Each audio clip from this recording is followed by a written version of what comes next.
Let's squat, since you're already down there.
And now just the hands, so on the toes and just the hands on the ground.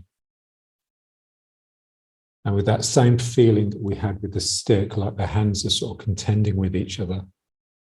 Almost like the hands are trying to pull away or push in or do this.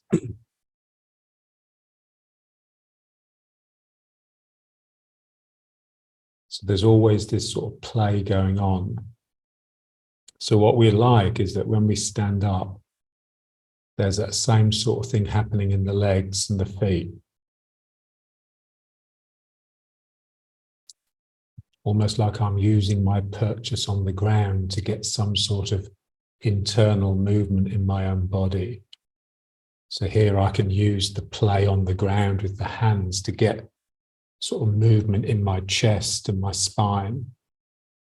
And I can basically use the action of the hands on the ground to squeeze energy into any part of my body. I just direct it with my mind. I can bring it up into my neck and my head, or I can squeeze it down into my tailbone. So that's in the intending mind. It's the mind that sees where it's going. And I just make very small adjustments with my body to make sure that it goes where my mind wants it to. And the mind is quite fierce and intense. So it has to really mean it.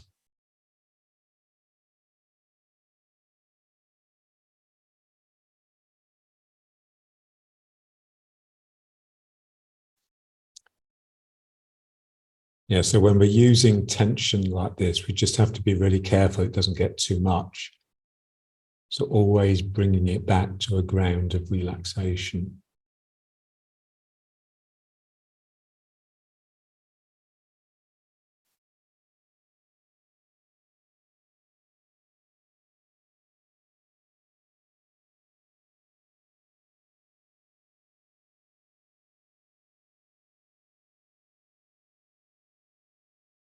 So we just need to have the hips open enough just to be really comfortable being low, close to the ground.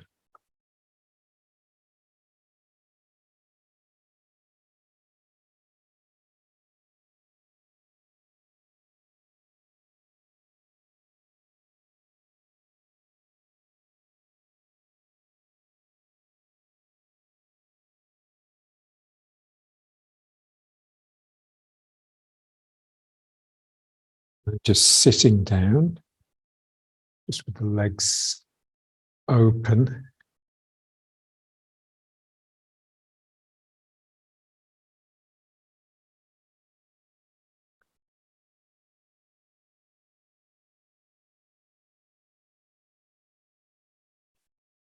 Just feeling the ground, feeling its proximity to the dantian.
I don't know if you've ever had a craniosacral, but it's interesting because basically the therapist gets you, you're lying down on the table normally, they're sitting behind your head, and they just put one hand either side of your head, very, very light touch.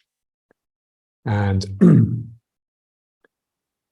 what they're trying to do really is just keep each side of their body independent so that micro movements within your own skull become magnified in their own body. And so what is a tiny, tiny adjustment here becomes inside the therapist's body.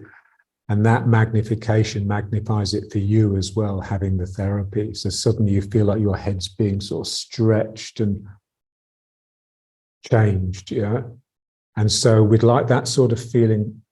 It's almost like we're giving the ground a cranio treatment. So just putting the hands on the ground and just picking up the slightest rumbles and vibrations, and then they become magnified in your own body. But it could also be the other way around. It could be that, you know, movements within you are being translated into the ground. A sense of just really listening to that touch and just responding to the slightest movement, even if it's only in your imagination. That's the best place for it.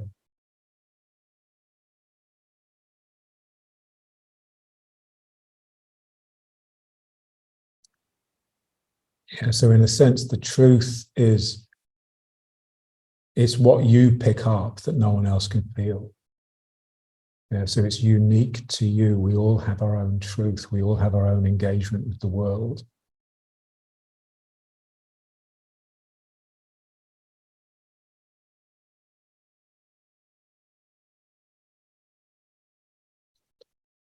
And just how light can that touch actually be? It's almost like a touch that is trying to pull away.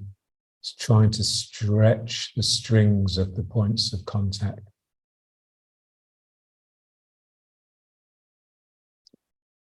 Okay, and then we just get up and just, so we would just like to have the feet on the ground in the same way, really.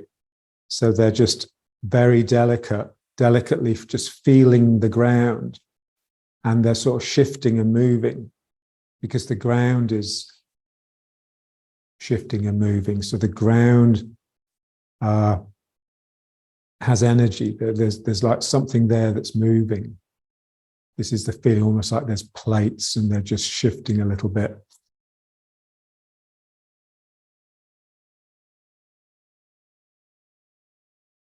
So we just want to feel just what do I do to my body to make these two sides independent? It's basically riding horse. So it really has to open up here because we will tend to hold on with the hips. Yeah. So we'll tend to try and keep this a clumped unity, and that will tend to bring the knees in. So it really is a sense that this side of my body is trying to fall in that direction, and this side of my body is trying to fall in that direction. And there's like an elastic stretch in the middle. And then these 2 feet can really sort of play.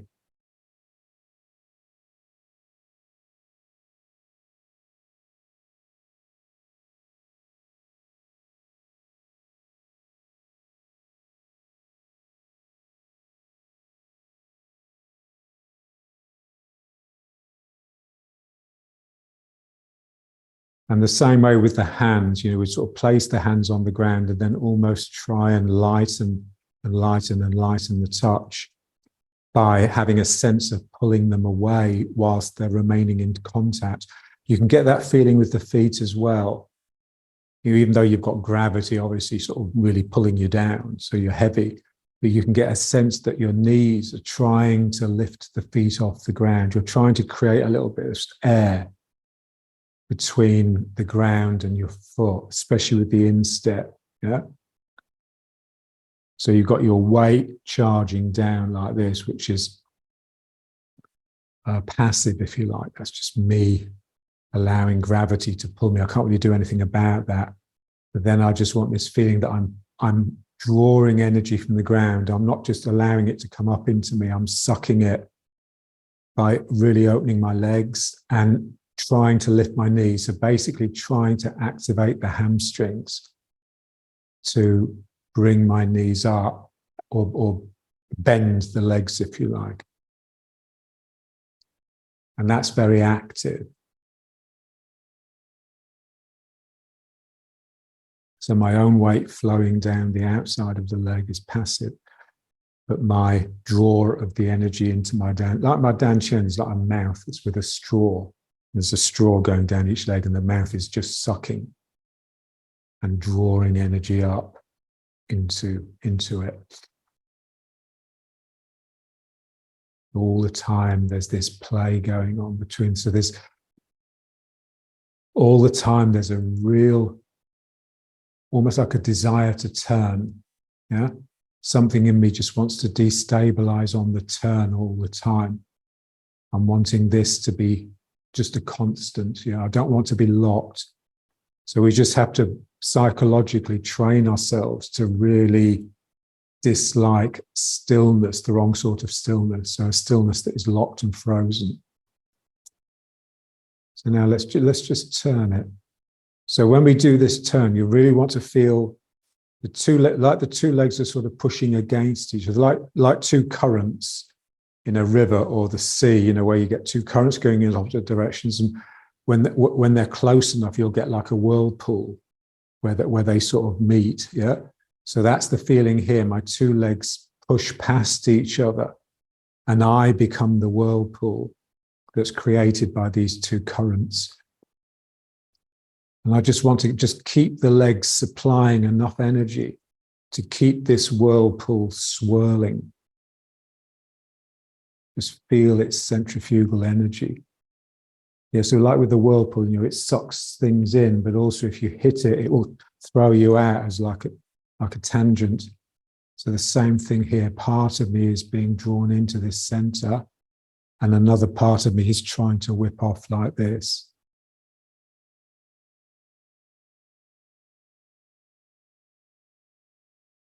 And then we just relax that. So now the two currents just subside. Now we have like still waters, if you like. And then the two currents start up again. And again, it's producing a whirlpool. I become the maelstrom, the whirlpool.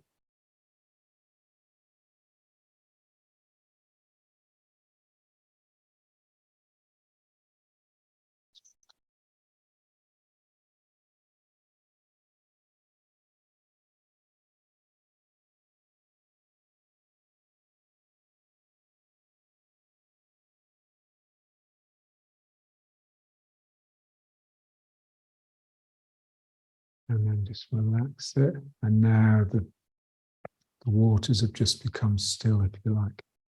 And now let's just come up heels and toes. So just feeling, so this is what we do when the waters are still. Yeah, so now I just rock back into my heels. So just trying to round out the back. So this is like hollow chest, but it's not just hollow chest, it's hollow belly as well. So just trying to create this yielding cave.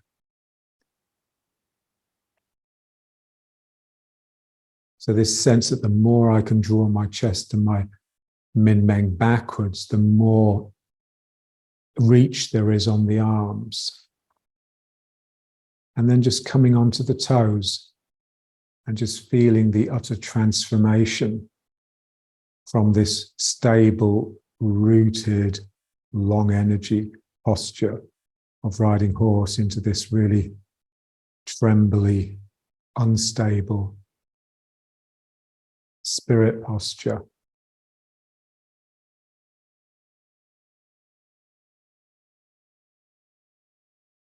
Just keeping the sacrum heavy.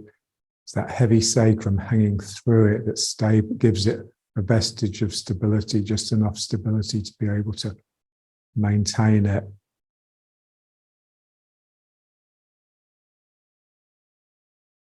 And then just rocking back into the heels with a real sense that my heel is like a back claw that reaches back and then under the ground. And again, this is drawn in. So this is basically the beginning of every posture, really, in the form. You know, we yield at the beginning of the posture, which is just me rocking back into my root and creating a cave.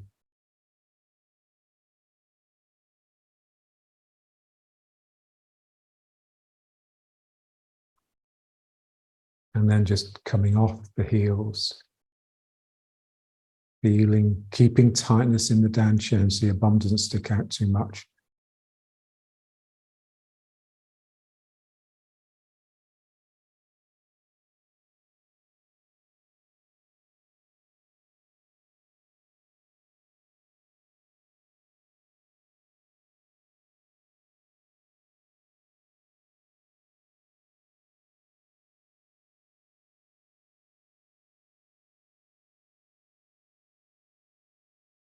And then rocking back into the heels. The heels point backwards and then claw under.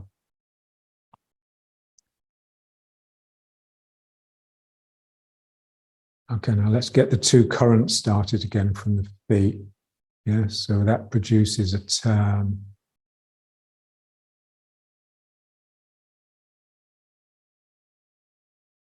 So I become this sort of whirling vortex.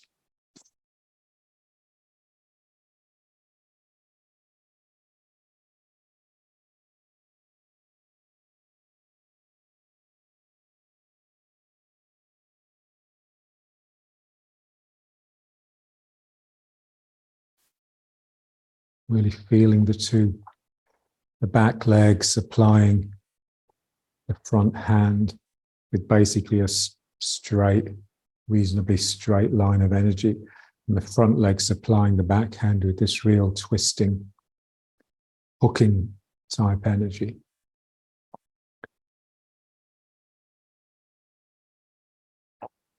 And then just relax it back to the front. So it's like the two currents just subside, and now it's relatively still.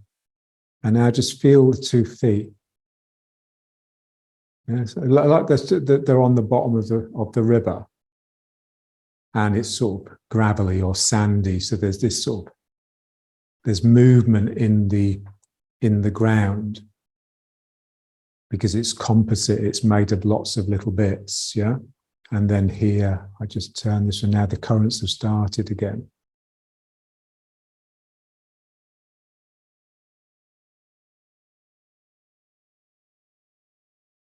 So this is high energy, you know, so it's almost makes you breathless because the energy is quite strong from the 2 legs. Yeah, so your feet are having to sort of stretch and open up in order to make sure that you've got this reasonable footing on the bottom of the river. It's like your toes are sort of inching into the gravel.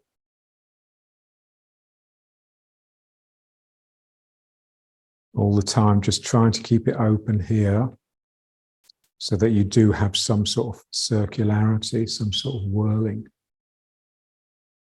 And then these other 2 currents just subside, and so your muscles just spring you back to the front. And now the water has stopped, but the movement is still there. There's always currents in the water. And also there's always currents inside you. And so your feet are just sort of massaging the ground. And now let's just rock back into the heels again. So the spine curves, tail comes under a little bit, head comes over a little bit.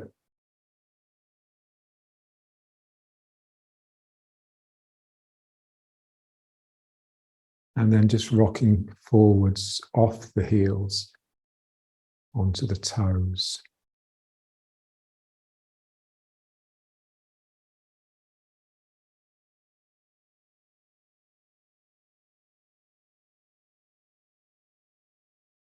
So just feel the front of the feet. So in Tai Chi, they say there's 3, the foot has 3 points of contact with the ground, the heel, and then the outside edge of the ball of the foot and the inside edge of the ball of the foot. Because the ball of the foot is made of 2 pads that sort of join together in the middle. And in the middle of that, there's the bubbling well. So you can shift, I can really push my knees out and just settle into that outside edge of the ball of the foot, or I can bring my knees in a little bit and settle into the inside edge, the big toe side. Yeah. So I should have mobility sort of between those 2 points because they've both got their uses. Yeah. So I can really go out, and then I can sort of bring it in. And then the big toe sort of just, the big toe is really strong, and then out. Yeah, so I'm shifting my distribution all the time. Okay, let's go back into the heel and just feel it as the heel goes in. It roots, but it also claws.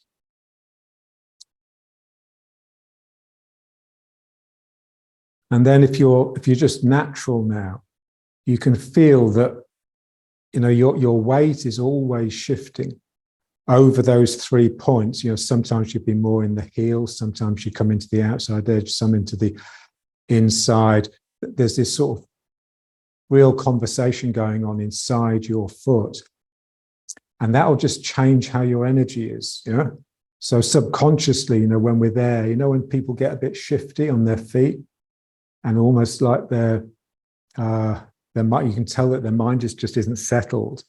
It's almost like they're just trying to get this sort of energetic angle on the situation, you know, especially like with another person. You know, somehow they don't feel comfortable in their heels on the front, so they're just moving it around all the time.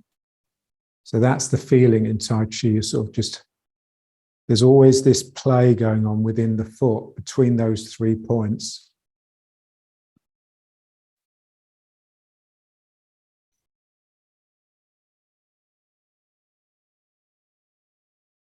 Okay, now let's just try just doing the figure of 8 around the feet.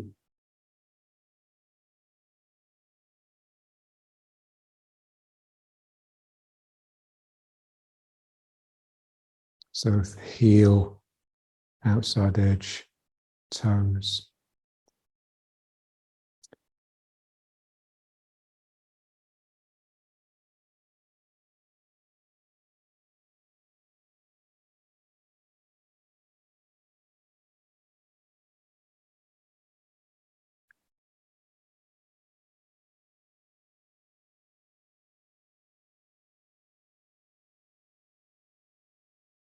So this real sense that something is leaving your sacroiliac and going down the back of your leg, getting underneath the ground and around the outside edge.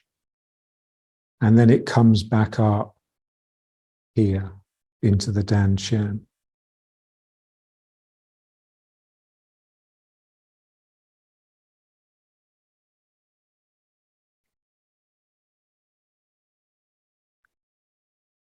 So I've got a student who's an acupuncturist, and I just asked him how deep he puts his needles when he works, because I know that the Japanese have their needles very shallow, so the Japanese needle wouldn't stand up it would just fall down, yeah, because it just pierces the skin. He says, "Oh, I'll go really deep." And then he explained how if he's trying to treat the bubbling well, so he's trying to treat this point here, he'll often go into it from above, from liver 3 here. So he'll put the needle through here until he gets just almost out of the skin here, yeah? And I thought, wow, that's interesting, yeah?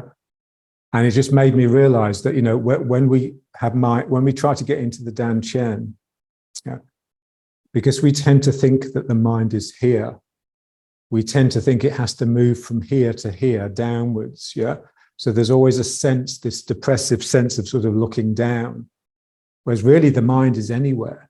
The mind is anywhere and everywhere. And so what we'd like is more a sense that the mind is coming up out of the ground into your Dan Chen. The mind is rising into the Dan Chen rather than sinking into it, yeah? And then you just have a very different relationship to what's in front of you. Rather than almost ignoring it by doing this, it's just, ooh, something is just coming up. And then you get that lift of the Dan Chen, which is what John always used to talk about. So I'm so with the ground and of the ground. That's just where my mind is, and it rises up into me. So for that, we just need real familiarity with the ground. So we have to be very comfortable with it. So we just need a lot of groundwork. And, you know, really sitting down, meditating on a cushion, you're still too far away from the ground. You're much better off digging a hole and sitting in it.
And now just keep it going, but just really make the figure of 8 really big.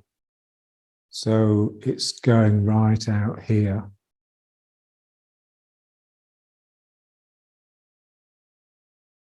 So it's just this feeling that your arm actually reaches out of the skin of your energy and ventures into the world beyond you.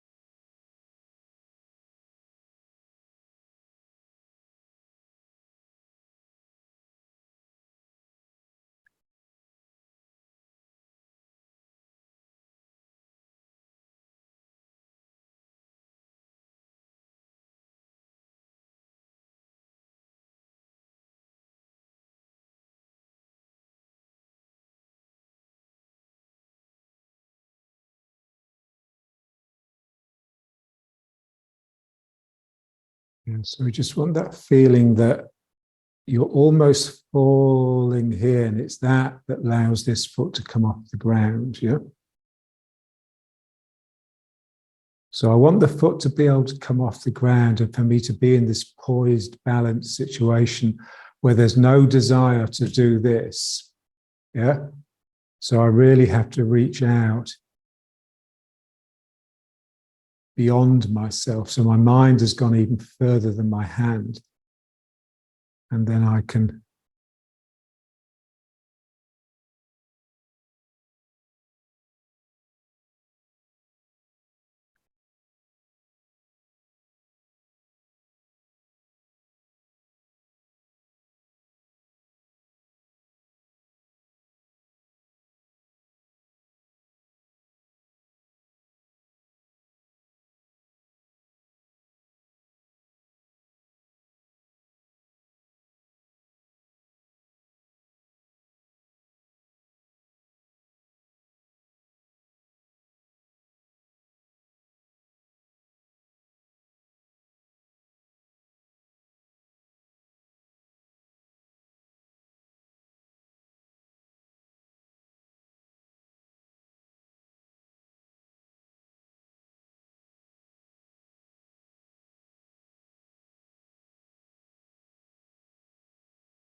so my arm is reaching out of my territory here. My leg, almost like it comes off the ground reluctantly. It's still trying to go back.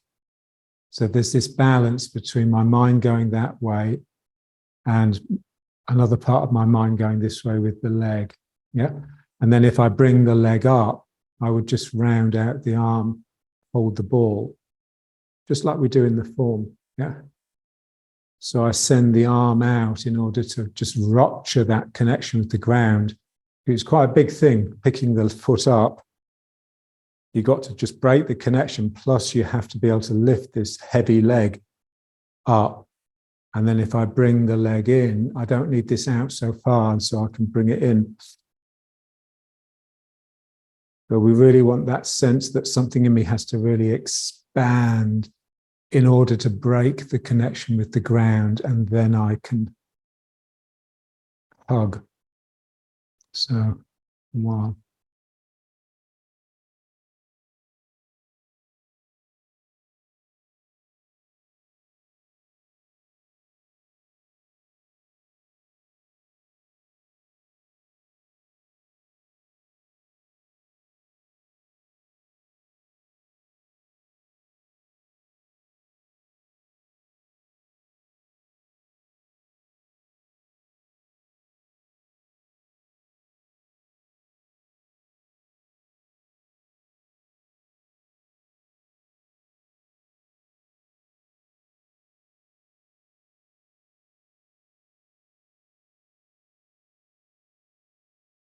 Yeah, so I'm just trying to make sure it's always in equilibrium.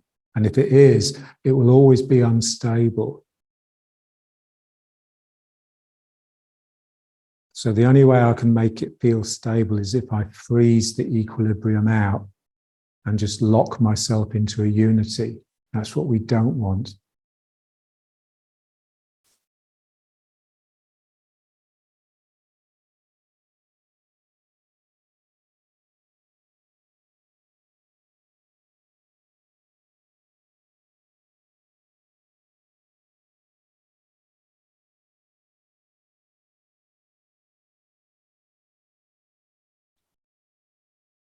And now let's just try just walking with it. So first of all, just a figure of 8 around the legs. And then just step when the figure of 8 is going around the other leg.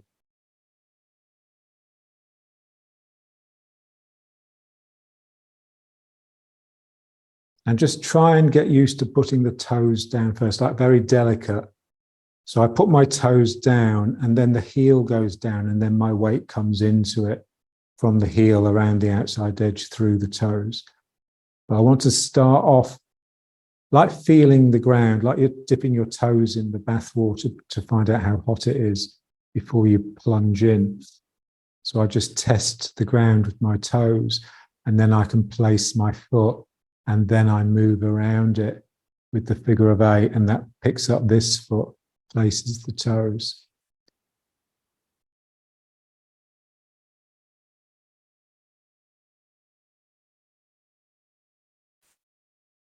And just trying to maintain some sort of continuity in the figure of 8.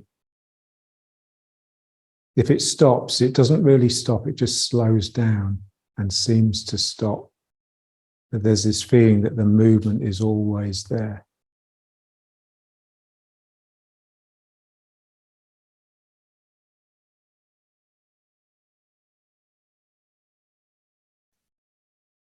So really going, as I go into the foot, I want to go as far in that direction as possible. Really nestle into my outside edge. Otherwise, I'll always want to fall back into the middle.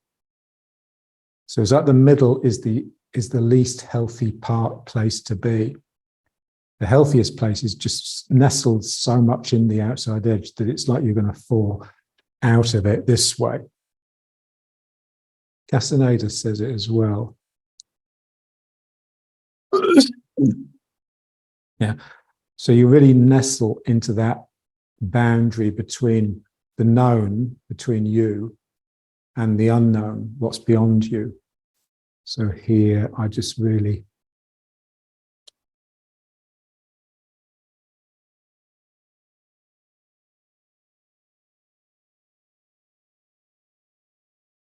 so we just have to get used to using the arms like the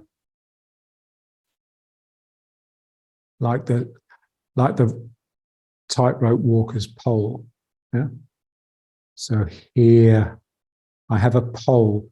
One end is here with the arm, the other end is here with the leg. Yeah. And I'm using it to balance at the right place, which is that sort of trembly boundary between me and what's beyond me, the outside.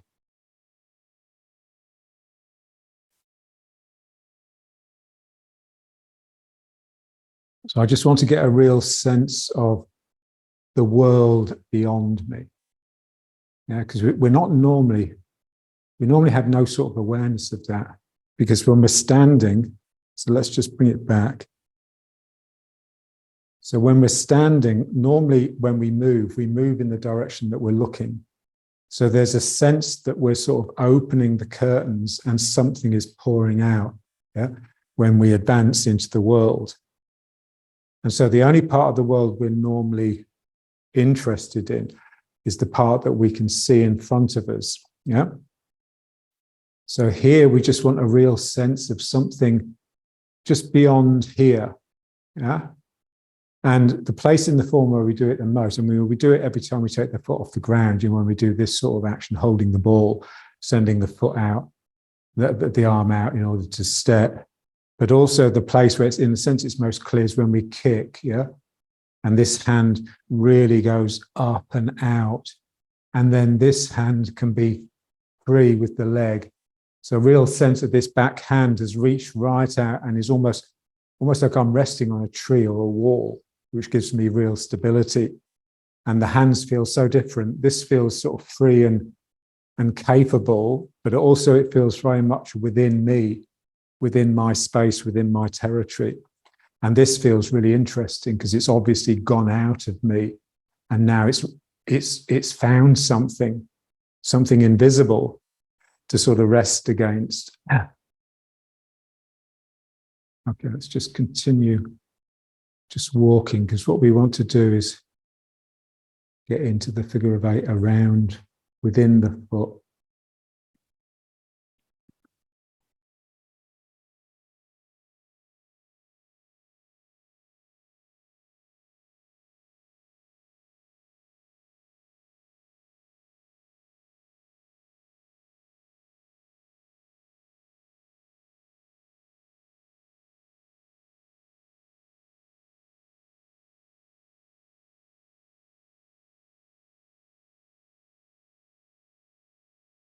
So this is,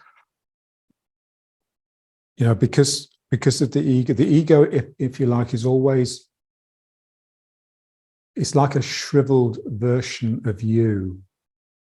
So do you remember those Amazonian shrunken heads? They used to have a few in Manchester Museum, and I used to be fascinated by them. So it's like your ego is like that. It's a monster, but it's a small monster.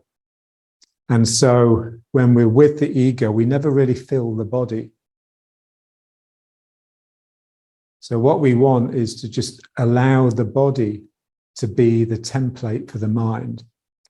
And so I have to really try and swell with my mind into all the recesses of my body. For me, this is the difficult leg, yeah. So here, it's something in it just does not want to go here. But when it won't, when it refuses, that's when this knee really plays up. If I can just relax here and just let everything flow into these arms and into this outside edge of my territory, then the knee is just invisible. It's not there. There's no pain, no discomfort. This, I can do this side quite easily.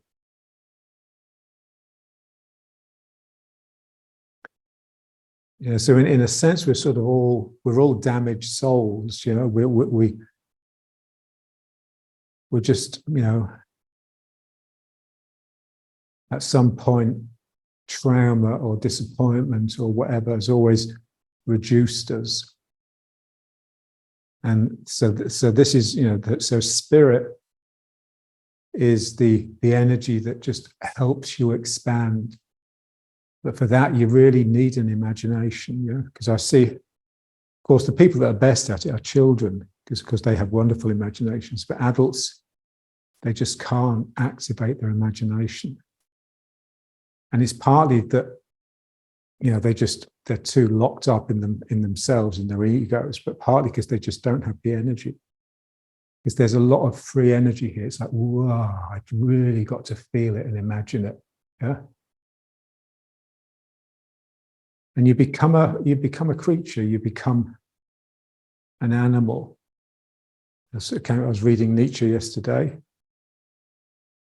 as I do. And it's just a beautiful phrase. He's just said, dissolving into animals. Yeah. So this sense that the ego just dissolves and you just become a creature. And so it's the imagination, not in the sense of seeing things, but of becoming things. And it always takes you by surprise. What you become, it takes you by surprise more than anyone else. So it's not as though I have an image of a lion and I tell myself to become the lion. Just somehow I just allow the spirit a bit of leeway, a bit of freedom. And I think, oh, fuck, I've become different. Yeah. And then you can give it a name. You can see colors. You can it's got all these qualities, but they're not important. Yeah, so it's, in a sense, freedom is the name of the game. So that's what we're after. But it's, it's really difficult, because you do actually become something, and then you need to act through that becoming.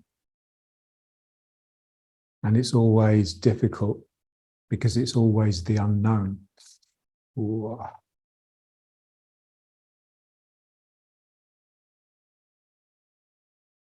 So what holds us back is basically the lack of the imagination, the lack of spirit, the lack of working spirit, if you like. So, ooh.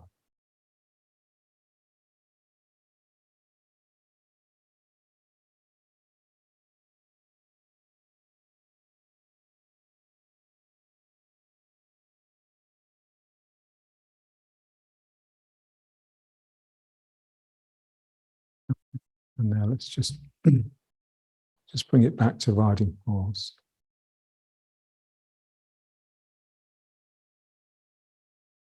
Just got to keep an eye on the time. Okay, so we need to finish really, because I've got to go and pick up Ty. Let's just try just a little bit of the figure of 8 around the foot. Yeah. So this is where I was going to take it if we had more time. Yeah, so if you like, I'm a circle. My territory is like a circle on the ground, or like a cylinder that comes up from the ground, or an egg or a sphere. Now, that splits into 2. So it's like the circle that I just twist, and then it becomes the figure of 8. Yeah. So now I have a foot inside each half of the figure of 8. And then each half of the figure of 8, it itself contains a figure of 8. So it's all these circles become Tai Chi circles, become yin yang circles, and then each of those circles. So now I have a figure of 8 here and a figure of 8 here, so around the foot. So just feeling, just going around the foot. So it's largely sort of with your mind. So this really helps get into intending mind. So through the toes, the normal way, but then it goes back into the back of the heel, and then it goes around the heel this way, which is the opposite way it went when I just had the simple figure of 8.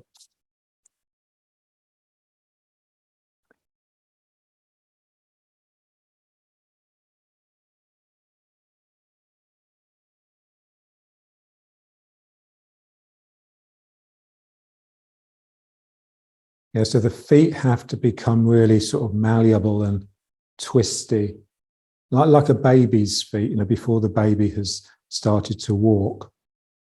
It has these beautifully soft, expressive feet, almost as expressive as its hands. So I've got this twist. It's this twist in the middle of the foot, which is the middle of the figure of 8 that we're just trying to get. And you can just twist your own foot. You can massage your own feet and just give them a good twist. So, ooh, and then just a little bit here. Yeah, so it's like I'm just forcing like a ripple to follow this pathway with the muscles in my leg, but particularly the muscles in my foot.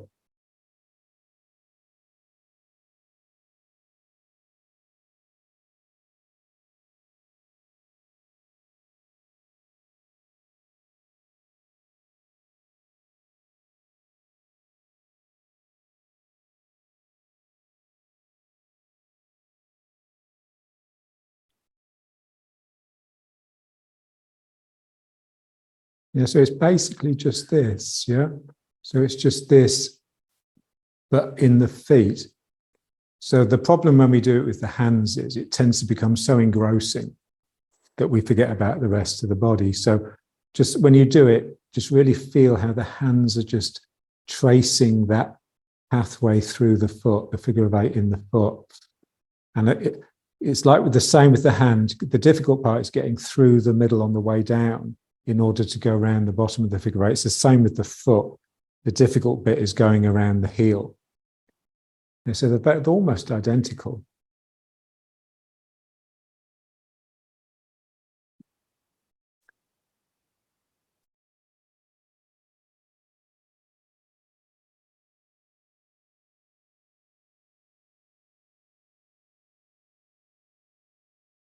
Okay, so we better finish. So let's just bring it up.